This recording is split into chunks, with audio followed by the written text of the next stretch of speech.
It is overtime here again on Old Favorite Friday, talking about incredible classic beers. And this week we're doing a beer and a beer style that I have not really featured enough. I'm not sure if I've actually done one of these before on Old Favorite Friday, but if we have, we've only done maybe one, or maybe one before. But that's a Dunkelweiss. It's a dark wheat beer, a dark German wheat beer. And the one that we're doing here is Erdinger Dunkelweissen.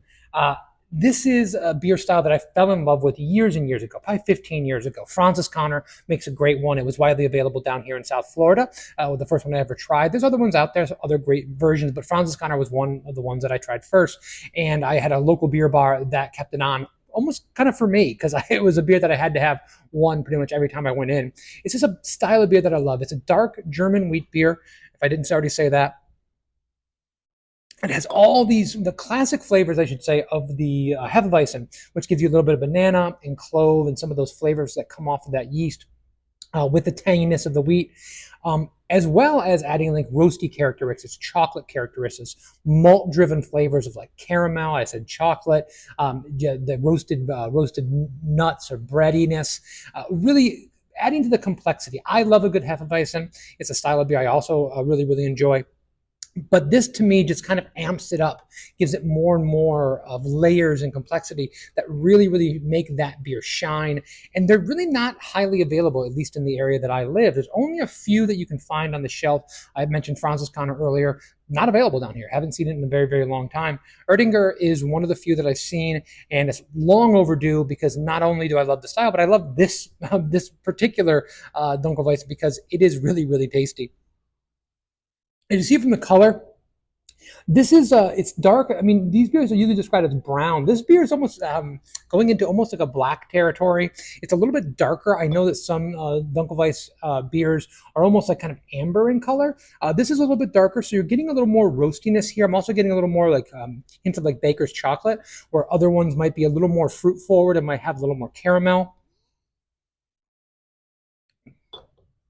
This is a really good beer. It has a lot of also the interesting aspects of I love of like a Belgian Dubbel, because you also have another beer that is yeast forward, right? The yeast, the flavor that comes from this beer comes in a large part because of the yeast that you're using. It's darker in color, so it gives you some of those dark fruit flavors, that chocolate, that caramel, that breadiness. It's a very different beer. I mean, but I can see those similarities. A lot of times we see similarities and crossover in some of the German beers and the Belgian beers, and being the fact that I love doubles, it's my favorite of the Trappist styles. It's no wonder that I love this beer, which is so unique in the German beer world. Really important that this is such a well-made beer, because it is dry and drinkable. There's a perception of sweetness because there's a little bit of fruitiness going on here. There's a little bit of caramel flavor. But at the end of the day, it is really dry and really drinkable. And I like that when you get that perception of sweetness without that really big sugar rush, because it makes the beer a lot more palatable, a lot better with food in a lot of ways. And the kind of beer that at like 5.3%, it looks dark. I know a lot of people drink with their eyes. They think like darker beers are heavy. This is not heavy. This is a more of a medium bodied beer that a really nice mouthfeel to it. But for beer with this much flavor, when you're tipping into like a beer like this color, say in the Belgian world, doubles are gonna get you into like 7%, 8%, depending on the brewery. Quads, obviously, another darker beer, very yeast driven as far as the flavor, malt driven with the flavor. Those are going to be 10, 11, 12%, depending on who you're getting it from. To get the beer with this much flavor complexity at this ABV and this drinkable, it's really tough. I mean, it goes along with my love of American brown ales and English style brown ales, red ales, these malt driven beers with all this flavor. I just really love it. I cannot believe that I have not had a chance to feature this beer on Old Favorite Friday previously. It's long overdue. If you have the availability to find any one of these beers, obviously Erdinger, fantastic brew, a great representation of the style. And I think in my case, at least in the ones that I've tried, a little bit more unique because it's a little bit darker, a little more roasty. If you have availability to that, definitely try to pick it up. But if you can't find it because of availability in your area, or distribution footprints don't align, find another Dunkelweizen if you haven't had one before, because they're absolutely spectacular. And as I mentioned earlier, pair really well with food.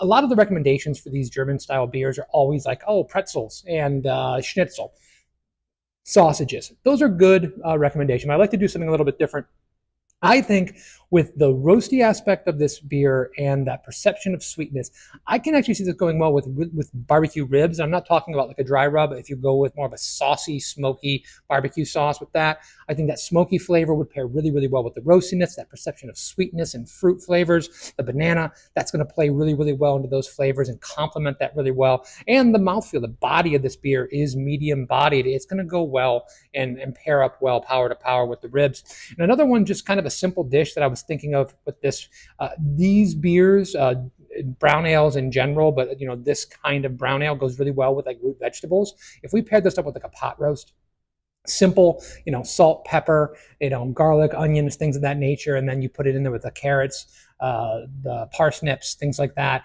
potatoes. Really, really nice to go with that. This pairs well with meatier dishes, and it goes really well with the root vegetables because that sweetness of the vegetables plays really well into, and the caramelized sweetness of the vegetables play really well into these flavor compounds. Adding that also adds that roasty nature, a little bit of chocolate and caramel. Those are just two things that I was thinking about that I think would go really, really well with this beer. Classic brewery. This beer came out in 1990, as far as like mass production. So it's some of these breweries have been around for a very, very long time. I'm not sure exactly when Erdinger started. I didn't look that up in my research. But this is a classic style beer that has been around for a long time. Absolutely delicious. You're doing yourself a disservice if you haven't picked one up in a while. Please go do so. Please keep letting us know what we should be featuring on Old Favorite Friday. Please like and subscribe. Click the bell for notifications so you can get these videos every single week when they're uploaded. And we'll see you next time. Cheers.